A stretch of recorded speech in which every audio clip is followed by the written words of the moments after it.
네, 오늘 마지막 전차 토픽입니다. 정청래, 쟤 왜 저래? 이재명의 뒷담화. 이재명의 뒷담화. 지금 최근에 보면은, 정청래가, 그 추미애와 같이 자기 정치를 하느라고 이재명을 완전히 패싱하죠. 이재명 패싱 가장 잘 알려지지 않은 것 중에 하나가 그겁니다. 검찰청 해체하는 거. 검찰청 해체하는 건데, 그때 정청래가 약속을 했죠. 자기 지지자들에게. 그때 당대표 출마하면서 권리당원 개딸들의 지원을 받아야 되니까 이 추석 밥상머리 민심에 검찰이 해체되는 것을 올려드리겠다. 실제로 그렇게 했습니다. 법을 다 통과시켰죠. 이제 1년 유예 기간이 끝나면은 검찰청 없어집니다. 그런데 거기에 대해서 역풍이 불고 지지율이 떨어지고 하니까는 이재명이 그거 좀 살살하면 안 되나. 그래서 이 정성호가 뭐 속도 조절론 같은 것을 이야기를 했죠. 정청래가 너 속도 조절은 무슨 속도 조절? 나는 내 지지자들에게 약속을 했어. 추석 전에 끝내기로. 그래서 막 밀어붙이니까는 이재명이 어떻게 보면은 거기서 완전히 패싱 당하는 그런 상황이 벌어졌죠. 다른 일들도 마찬가지입니다. 아마 이 이재명이 큰 틀에서는 뭐 조희대를 축출하는데 자기도 필요하니까는 자기에게 직접 필요하니까는 뭐 재판은 받지 않으려고 하지만은 그것을 거칠게 정청래하고 추미애가 밀어붙이니까는 그러니까 지지율이 5%가 그때 막 떨어졌죠. 갤럽에서 조희대 파동 때문에 5%가 떨어졌습니다. 이거 너무 이렇게 밀어붙이면은 결국은 자기가 또 재판을 받게 돼야 되고 이러니까는 좀 주춤주춤 하는데 정청래는 거침없이 밀어붙이죠. 그래서 이재명이 이 정청래에게 뒷담화를 했다는 이야기가 나옵니다. 뭐냐면은 용산 정무수석이 직접 이야기를 합니다.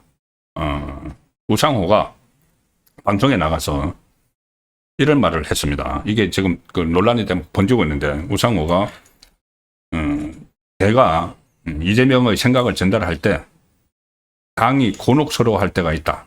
자기가 이제 정무수석이니까 이재명의 생각을 이제 정청래에게 전달할 때 정청래가 곤혹스러울 때가 있다. 뭐냐? 민주당 입장과 운영 방향 취지에 전부 동의하지만 가끔 속도나 온도 차이가 날 때가 있다. 가끔이 아니죠. 지금 계속 부딪히죠. 그래서 머리 아프다는 이야기입니다. 이재명도. 이재명이 제일 많이 질문을 하는 거는 우상호에게 자기에게 제일 많이 질문을 하는 거는 아니 당이 왜 저런 결정을 내렸지? 당이 왜 저래? 하는 말을 굉장히 많이 한다는 겁니다. 제일 많이 한다는 겁니다. 그러니까 지금 정청래하고 이재명이 지금 따로 가고 있다는 것을 이 정무수석이 실토를 한 셈이 되죠. 방송에 나가서. 왜 그렇게 했는지 뭐 견제한다고 그런지 과거에도 우상호하고 이 정청래는 크게 막 부딪힌 적이 있습니다. 막 소리까지 지르면서 뭐 소위 말하는 이 검찰 개혁, 자기들이 말하는 검찰 개혁인데 검찰 해체죠. 검찰 해체를 하는 그 기구에 민주당이 들어올지 안 들어올지 문제를 놓고 민주당이 들어오지 마 했는데 정청래가 막 항의를 하니까는 그건 누구 뜻인지 모르고 그러느냐. 이재명 뜻이야. 뭐 이런 식으로 해서 둘이 막 부딪히기도 했죠.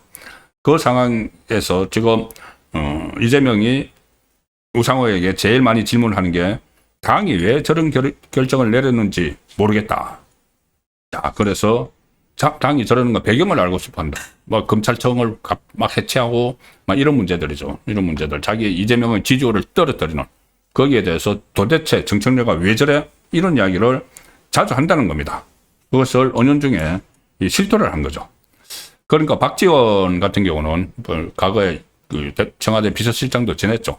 그래서 거기에 대해서 우상호를 또 겨냥을 해서 이 용산하고 당의 이견이 노출되면 안 된다. 그런 것도 모르느냐. 그래서 막 꾸짖습니다.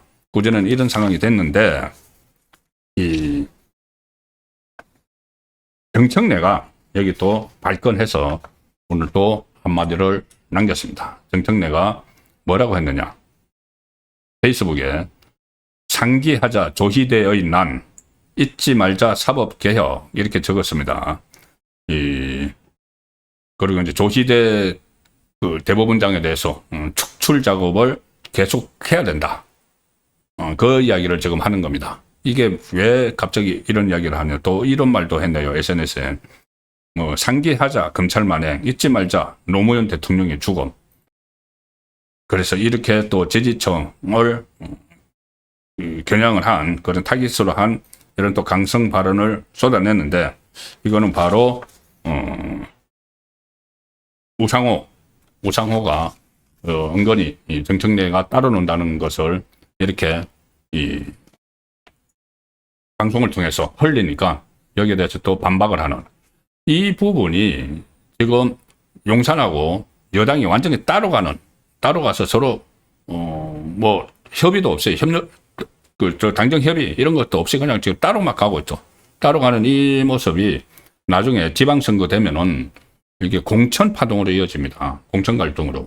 이재명은 자기가 정권 잡았다고 자기 사람들을 막 집어넣으려고 할 텐데 서울시장이든 경기도지사 요즘 한창 말이 많은 뭐 추미애가 경기도지사를 하려고 하고 여러 가지 말들이 있죠. 민주당은 서울시장 도전자가 한 10명 이상이 됩니다.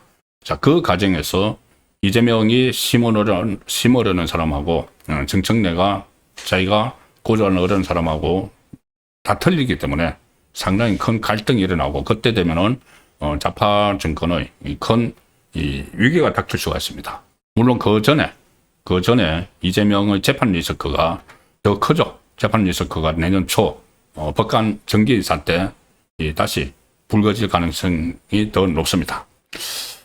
자, 이 상황에서 제가 이 우상호 이야기를 전해드렸는데 최근에 이 우상호가 조기 사퇴할 거라는 이런 이야기까지 나옵니다. 왜 그러냐 하면은 우상호가 지금 조금 전에 이런 말도 한 것도 이재명에게는 부담이죠. 이재명이 이 정청래에게 패싱당하고 있다는 것을 그대로 이야기를 했기 때문에. 그리고 얼마 전에 김현지, 존엄한 존재, 이재명에게는 존엄한 존재 같은 김현지가 국회에 나와서 증언을 할 거다. 국정감사에 나올 거다. 100% 나올 거다. 이런 말을 했죠. 이런 말을 하고 나서 바로 용산에서 그 이재명의 신복인 이 김남준 대변인이 부인을 했습니다. 그렇지 않아. 그것은 민주당이 결정하는 대로 하는 거야. 그래서 이재명의 속마음이 없는 속마음과 다른 이런 이야기들을 우상호가 계속하기 때문에 우상호 조기 경질설이 나오고 있습니다. 그리고 또 한 사람 강유정 대변인 또 연휴 끝나면은 교체가 된다. 좀 원래 그 대변인 한 명이었는데 김남준을 투입을 했죠.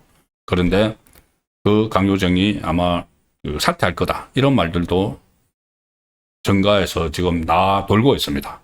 강유정은 그 결정적인 실수를 지금 몇 가지 했죠. 그 전에 한미 정상회담, 한미 회담을 가지고 합의문이 필요 없을 정도로 잘된 합의다. 뭐 이런 식으로 이야기해서 지금 이재명이 완전히 이제 거짓말을 한 그것을 상징하는 그런 인물이 돼 있기 때문에 강유정은 지금 조만간 이 직에서 내려올 가능성이 많다. 이런 말까지 나오고 있습니다.